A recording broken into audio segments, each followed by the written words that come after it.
I'm a lawyer, and I'm about to tell you something that might save you £200 to £300 or explain where you might want to spend it anyway. There's a whole deed poll industry, but it has some interesting marketing tactics. Hi, my name is Arya, and I'm a legal professional and academic lawyer on a mission to make legal stuff less scary. Although my primary focus is on helping the LGBTQ community to understand legal issues, these are practical legal tips that can help anyone. As a quick disclaimer, everything contained in this video is offered for educational purposes only and should not be considered formal or official professional legal advice. Deed polls are the legal process by which you can change your name. As an adult, you don't need to give any reason for changing your name. If you don't like the name your parents gave you, if you have a nickname you'd like to formalize, perhaps you're formally adopting a professional persona or changing your gender, you're perfectly entitled to change your name at any time. Minors do have to give a reason, but we'll discuss that later. You can change your first name, middle name, family name, or any combination of the above depending on your personal preferences. I've chosen to change both my first and family names and lose my middle name entirely, but you can do whatever you feel is right for you. You can get them for free, but some companies are charging anywhere between £30 and hundreds of pounds for a drafting service. Why? By the end of this video, you'll know exactly what you're paying for, if you end up paying for anything at all. Most importantly, this entire process is so simple that it literally takes 10 minutes once you know the steps. Let's discuss the legal realities of this situation. And I'll start with a very simple fact that most people aren't aware of. Legally, there is no difference between a free and a paid deed poll. So what is the difference between the two? For starters, you're going to encounter a couple of terms that make the whole process sound a lot scarier than it needs to be. Unenrolled deed polls and enrolled deed polls. The unenrolled deed poll is simple, free, and legal. An enrolled deed poll comes with a small cost, but might be worth considering for reasons that I'll explain later in this video. Here are two things that you need to know before we get started. The UK government doesn't approve deed polls, and I recommend avoiding any services that advertise themselves as offering this service. It's nothing more than a marketing ploy. A large number of the companies promising this are scams, and even if you receive an enrolled deed poll as a result, which isn't guaranteed, you'll end up paying significantly more than you need to. I've seen services charging £300 to do something that costs nothing to do yourself, or around £50 for a so-called premium option, and those services are often unregulated, meaning you will have few, if any, legal protections against fraud. Drop a comment if you've ever been quoted crazy prices by these companies. I bet some of you have got some stories. Let's start with the free method that actually works, and I'm going to show you exactly how to do it.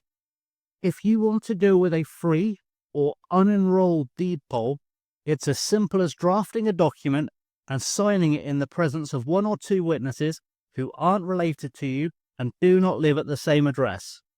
I recommend using two. Later in this video, I'll walk you through creating and filling in all of the documentation that you need. Once it's signed and witnessed, make several copies of the document and keep the original somewhere safe, where you can easily access it if you ever need to produce more copies or show someone the original. I recommend storing it in a hardback polythene pocket. You can buy these online relatively cheaply, or you may be able to purchase them at your local stationery store. If in doubt, comic book stores are a fantastic place to find them, as many collectors, including myself, use them almost obsessively. Not only will this keep it free from wrinkles, but it will prevent it from yellowing over time. In fact, if you've got creative storage solutions of your own for important documents, I would love to hear about them. Once you have copies of your completed deed poll, You then need to submit them to any organisation that needs a record of your name change. This might include the passport office, your employer, the DVLA for your driving licence, or to HMRC for tax and benefit purposes. If you wish to add a veneer of extra legitimacy to your unenrolled deed poll, you can ask a solicitor to act as a witness alongside your chosen witness when you sign, but this isn't a necessity. If you do decide to go this route, it shouldn't cost you more than £10 to have it witnessed by a professional. I offer this as a note of caution. Recently, a family member had to have a document witnessed by a solicitor, and they were charged well over £100 for doing so. If you are under 16 and wish to change your name, there is one additional requirement with an unenrolled deed poll. In addition to your 2 witnesses, you'll also require the signatures of the 2 people with parental responsibility for you. You may face questions if you only have one living parent or only have one involved parent, at which point it is highly recommended that you talk to a solicitor for personalised advice. If you're in social care, it may be the case that foster parents have the authority to sign it in place of your birth parents. Your social worker should be able to advise who has legal parental responsibility for you, and, if in doubt, again, talk to a solicitor. Later in the video, I'll show you how to complete the deed poll paperwork, and I'll put the timestamps in the description so you can jump straight to the sections that apply to your situation. But before we start filling in forms, we should discuss the paid enrolled deed poll. An enrolled deed poll is a legal process which uses official government forms and requires you to place a notice of your name change in the London Gazette. The process requires you to complete 3 separate forms, 4 if you're a minor, and, again, you do not need to use a paid service for this process. In fact, I'd go as far as to say, do not use a paid service for this unless you have unusual circumstances.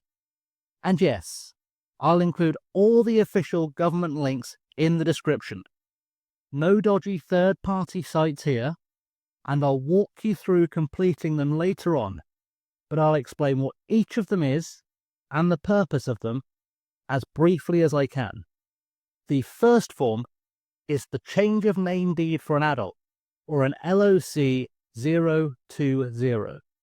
It requires you to provide your chosen name in full, your address, your old name, your marital status, nationality, and a few other pieces of information that we'll talk through shortly. The second form is the statutory declaration for an adult, or an LOC 021. Think of this form as something of a legal character reference, like you'd use for a job. It must be completed by a person who has known you for a minimum of 10 years, who isn't related to you, or, if applicable, your partner, and they must be a British or Commonwealth citizen and a householder.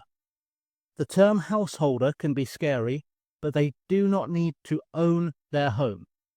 If they rent their home and are named on the lease and responsible for paying bills, they qualify as a householder. On this form, they will provide their name, address, and occupation.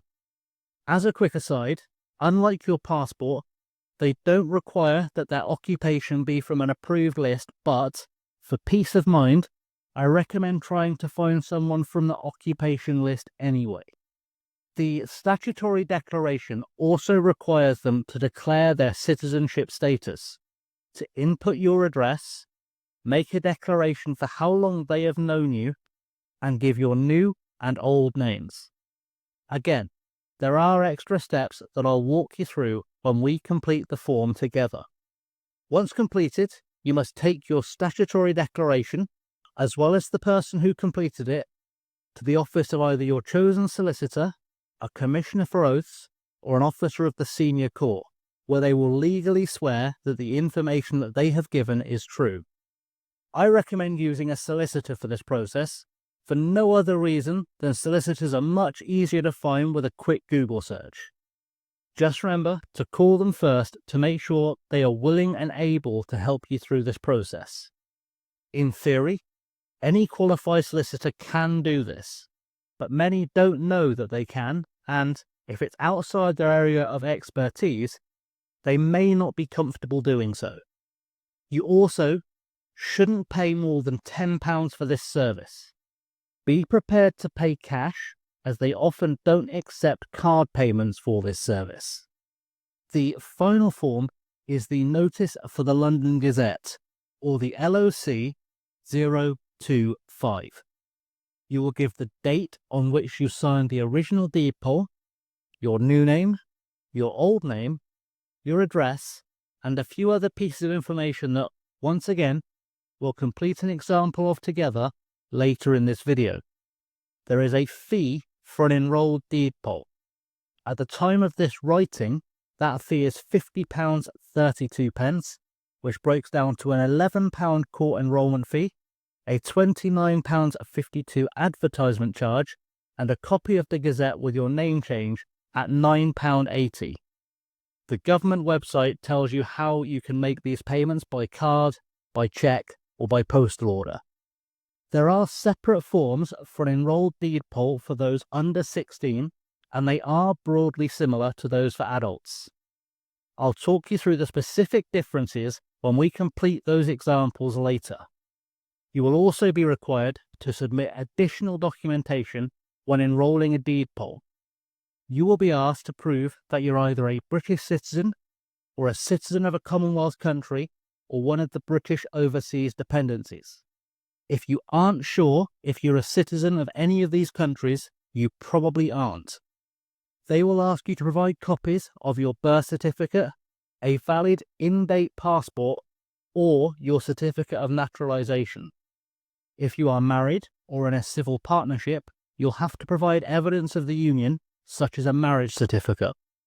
If you are divorced, you will also need to provide a copy of your decree absolute or final order. It's important to know that if you adopted your partner's name when married, you do not need a deed poll to revert to using your previous name. If you are widowed, for which you have my condolences, you'll also need to provide a copy of your partner's death certificate. When providing any copies of legal documents to prove life events or citizenship, the government expects you to use what is known as an exhibit sheet. Think of it as a table of contents for the package that you're sending them. There is a link to the government template below, and again, I will show you how to properly complete it. Before we get into the process of filling out the forms, let's talk about when you should use a free auction versus when it's a good idea to use an enrolled deed poll.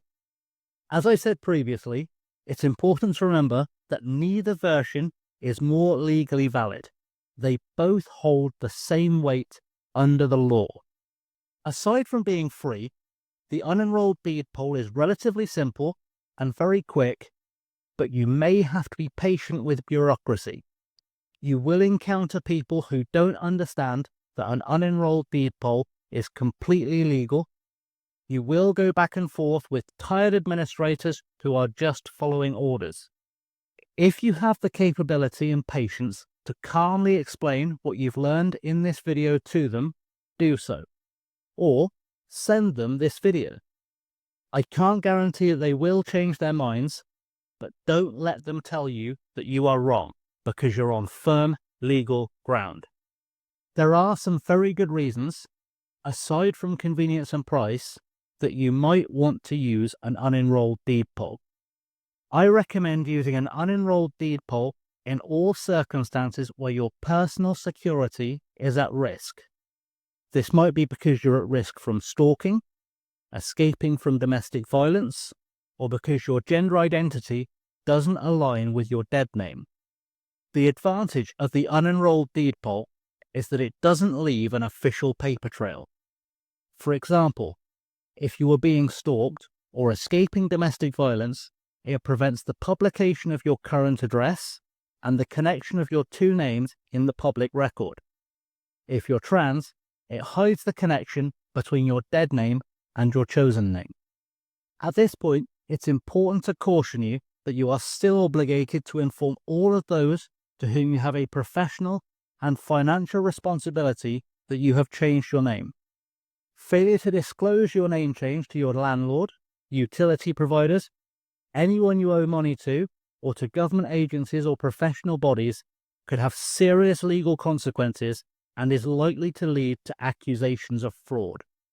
For all of the benefits of an unenrolled deed poll, however, there are some problems that may arise that may make it worth paying for enrollment if your personal security situation allows. In my experience, some institutions, usually banks, but you may find it with schools, have a policy of not being willing to accept unenrolled deed polls. This is always company policy, not law, and if you've got the time and energy to fight them, they'll likely back down. You might decide that fighting bureaucratic red tape from those uninformed administrators isn't worth the time and effort and decide to spend the money, or maybe you just want a copy of a newspaper with your name in it, but you don't need it. I cannot stress this enough. There are no legal requirements to enroll your deed poll.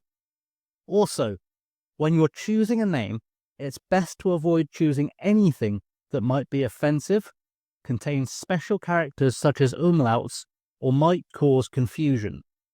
For example, if you try to change your name to Adolf Hitler, you will encounter problems, potentially legally as well as socially. If you try and use mathematical symbols, you're going to cause issues with pronunciation, as well as for those who might have to input data into computer systems. Unless your original family name is Beckham, and even if it is, I'd recommend that you avoid changing your first name to David. Same rules apply to every other celebrity. We can't all be Taylor Swift. I certainly wouldn't recommend this if you're doing a full name change. At best, people are going to make fun of you. At worst, there may be legal consequences. Anyway, let's fill in those forms. Starting with unenrolled deed polls, there are perfectly legitimate resources on the internet to allow you to create those documents for free. I recommend using the website freedeedpoll.org, and I'll show you how it works. This generator warns you that it's only for the use of over 18s, but you can realistically use it if you're over 16. So first, you're going to fill in the details of the form requests in the appropriate boxes. It should look a little bit like this. Obviously, you want to replace these details with your actual details. I'm just making a dummy form. Now, under other details, you'll see two options. Where it says, do you want to date the deed poll with today's date? We're going to click no. I'll date the deed poll when I sign it. This is simply good legal practice. The next question is, do you want the deed poll to be suitable for enrollment? This is up to you. I'd advise using the government form for enrolled deed poll first. I may return to this for options if you find yourself confused. I can't vouch for the accuracy of what this form returns for enrolled deed polls, so we're going to select no in this instance. It will then ask you for witness details. It's very important that you make sure you have asked your witnesses before giving their information, and it's a real time saver. There's nothing more frustrating than finding out after you've created the form that one of your witnesses is on holiday when you plan to sign, or deployed in the military, or otherwise unavailable, or worse, that they aren't willing to sign or are opposed to the change. Once you have your witnesses, fill in the form with their full names, including any middle names, addresses, and occupations. It should look like this. It will offer you the chance to just use one witness, but as I said before, it's best to use two witnesses. We're then going to go down here and click the Generate Deed Poll button, and you're going to get a page that looks like this. If you're an adult, defined by law as over 16, you can safely click to download as a PDF, print the form, and go get it signed. Congratulations, the hard work is done. For those under 16, I strongly recommend talking to a solicitor before attempting to execute an unenrolled deed poll. Your finished deed poll should look something like this. There are some lawyers that will tell you that this language is a little bit too flowery for the modern era. I like it because I feel like it feels a bit more official and a little bit more fancy. But there is a statutory declaration on the government website that has far simpler language, but it is significantly more difficult to edit and can become untidy. It looks like this. If you wish to use it, I'll link to it below. Copy and paste this text into a Word document, change all of the names and addresses to match your details, and print it for signing. Neither form is better than the other. It's a matter of personal preference. I prefer the freedeedpoll.org version. If you're still determined to enroll your deed poll, we'll turn our attention now to those forms. This is the change of name deed. In the change of name deed, leave the date blank until you're ready to have it witnessed. Enter your names and address in the applicable boxes, as well as ticking the appropriate boxes for your marital status and citizenship. Where it asks for a section of the British Nationality Act, you're going to input the following. If you were born in the UK after the 1st of January 1983 and one of your parents was either a British citizen or had legal settled status when you were born, you're going to write 1 and then in brackets another 1 with no space. So it should look like this. If that doesn't apply to you, and I imagine it will do to 99% of you, the freedeedpoll.org website actually lists the sections and the qualifications for them when you expand the option to prepare an enrolled deed poll. You can find that list by clicking Yes here, and then you'll see this list of types of citizenship. In the interests of time, I won't list them all here, but I have checked them and they are accurate. If you still aren't sure after checking that list, feel free to ask me in the comments and I'll either help, or if the situation is more complex, I'll direct you to the appropriate legal representation to help. Going back to the deed poll, if we scroll down, we'll see some radio buttons. I shall at all times from this date here. If you are single and have no children, tick the "and I alone" box, just like that. If you are married or civilly partnered, consider these options carefully. If your spouse and or your children would be affected by this name change, you should discuss this with them first. Generally speaking, this is only applicable if you are changing your surname. If you have reached the point of making this application, however, you should probably have already had these conversations and considered the implications. If you need guidance in this situation, feel free to ask below, because there are too many variables for me to account for in this video. Next up, the In Witness section. This should be reasonably straightforward. Re-enter your names in the appropriate boxes and check the boxes that represent what parts of your name you are changing. If you are changing all of it, tick all the boxes. If it's just your first name, tick that. If you're changing or abandoning your middle name, tick the middle name box.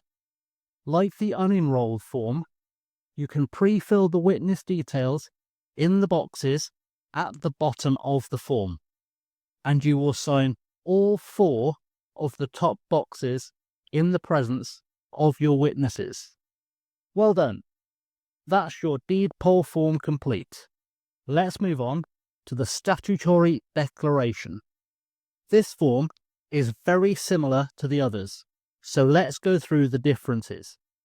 In this box at the top, you want to enter the full name of your referee, including any middle names. Their full address goes here, and their occupation goes here. The declarant can be one of your witnesses, but they cannot be related to you or live with you. They are then going to declare their citizenship using the radio boxes and type in the appropriate section of the British Nationality Act, which you can find in the same way as before. If, as in the previous example, they are a British citizen, born in Britain after the 1st of January 1983 to a British parent or settled person, this will be 1-1. They will then retype their address in this box and insert the number of years that they've known you into this box. This should be as accurate as possible. Obviously, you don't always know how long you've known someone to the day. If you say 15 years and it's actually 17, it's very unlikely to be an issue. It just needs to be over 10 years for sure, and please don't be tempted to lie. It's rare, but not impossible that they'll investigate further. You then, as before, enter your new name in this box and your old name in this box. Now, at this point, you're supposed to show your referee proof of your citizenship. Whatever document you show them, I recommend a passport, but a birth certificate or naturalization certificate is acceptable. It needs to be named in the document. So in the next two boxes, you would type in British passport, if that's the document you're using, and then type it in again, exactly as you typed it in before, in the second box.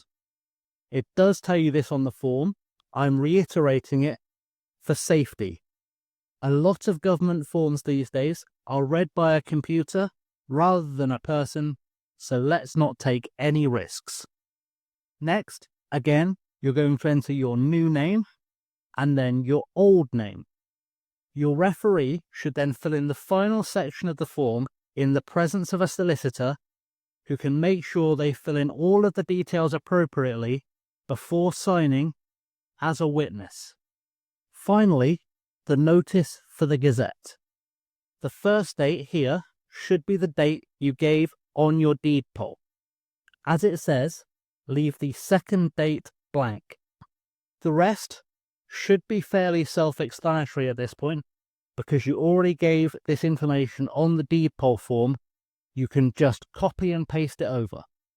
Now, very quickly, we'll cover the differences between these forms and those for a minor. If you are the minor in question, you should ask your parents to complete the form for you. This is the minor's change of name deed. As before, you should leave the date blank. Next up, you're going to put the names of the parents into this box. If you are in social care, it may be the case that you need a court order to give permission for the name change. You should ask the appropriate social worker. Next, you're going to put in your new name, followed by your old name. You're then going to put in your current age.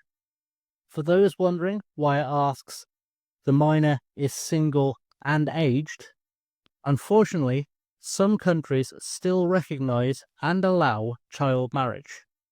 If this applies to your situation, you will need to speak to a solicitor. Next, fill in the appropriate citizenship information exactly as we described before. Your parents should choose I or we. If both your parents are still alive, you should choose we and get them both to sign it, even if they are no longer together. This prevents disputes occurring later on. They should then both sign it in the presence of witnesses. The statutory declaration form is almost the same as the one for adults, except it should be completed by a friend of your parents, filling in the appropriate information where marked. So they're going to put in their name, their address, their occupation, their nationality details, how long they have known you, the names of your parents, your new name, your old name, how long they've known you specifically, and the document that you've shown them as proof of your citizenship. In this box, it needs to be the document for the minor in question. The Gazette notification, as you can see, is close to identical to that for an adult. Fill in the date with the date that your deed poll was witnessed, the same date from the deed poll form. You're then going to put in the parent's name and fill in the rest of the form as appropriate. However, there is one additional form for minors. This is called the Affidavit of Best Interest. This form should be completed by one of your parents. That form looks like this. You should put in your parent's name and address, and then tick the appropriate relationship box, followed by your new name, your old name, and your age. If your parents are married, they should then put in the date of their wedding or civil partnership here, and tick the appropriate box down here, followed by the name of your other parent. They should then tick the my box if they used I before, or our if they used we before. In this box, you're going to put the reason for your name being changed. If it is as a result of a change in your parents' marriage, that should be clearly explained, and copies of the relevant certificates should be provided with the form. This form then needs to be signed in the presence of a solicitor, who will undoubtedly check all of the paperwork is correctly completed before they agree to sign. Our last step is to complete the exhibit cover sheet. This is largely the same for both adult and minor applications, although you will need to be sure you are using the correct version. It serves as a checklist. Tick the boxes to say that you have provided whichever documents it's asking for. You then insert the appropriate name here, and then your solicitor details here. Most solicitors will agree to do this as part of the checking process for the statutory declaration, but you should always inquire ahead of time. Now that you've learned how to complete the paperwork, you might still have a few questions about the online services that I mentioned previously. So I'm going to reiterate exactly why you shouldn't use them. These are the red flags. First, there is no such thing as an official deed poll registry. If I give you any general life advice in this video, never buy anything from someone who is willing to lie to you to make a sale. Second, they'll try and sell you a whole bunch of unnecessary add-ons and upsells. Do you want to cloud store copies of your documents on their secure server and be guaranteed that everything will be done as fast as possible? You do not know if that server is secure because you do not know if they are properly regulated. You don't need someone to keep copies on a server if you can manage your own document security, and if you really want that reassurance, you should engage a solicitor to guide you through the entire process. They will secure the documents on your behalf. They'll also make efforts to expedite things if absolutely necessary with enrollment. Finally, almost all of these companies, and certainly 100% of the scammers, claim to be affiliated with the government. They aren't. Protect yourself from scammers and never pay someone who isn't a regulated legal professional to do work on your behalf. If you are ever in doubt, you can search for the firm on the Solicitors Regulation Authority website to confirm their legitimacy. But in the case of a deed poll, as I've just demonstrated, you absolutely shouldn't need to. Next week, I'm going to do a deep dive into specific considerations that members of the transgender community might have when changing their names. There are some unique timing and practical issues that most guides completely miss, so I'm going to make sure I look after you. Don't forget to check the description for all the relevant links. Please hit the like button if you found this video useful. It tells YouTube to show it to other people who might need this information. If you'd like to see more legal or queer-focused content, please hit the subscribe button. And if you specifically want to make sure you don't miss the next video, hit the bell and select all to get notified as soon as that video is released. As I said before, if you have any questions, please leave them in the comments below, and I'll answer them as soon as I'm able, and check out the recommended videos on screen for more content from me and my channel. Thank you for watching.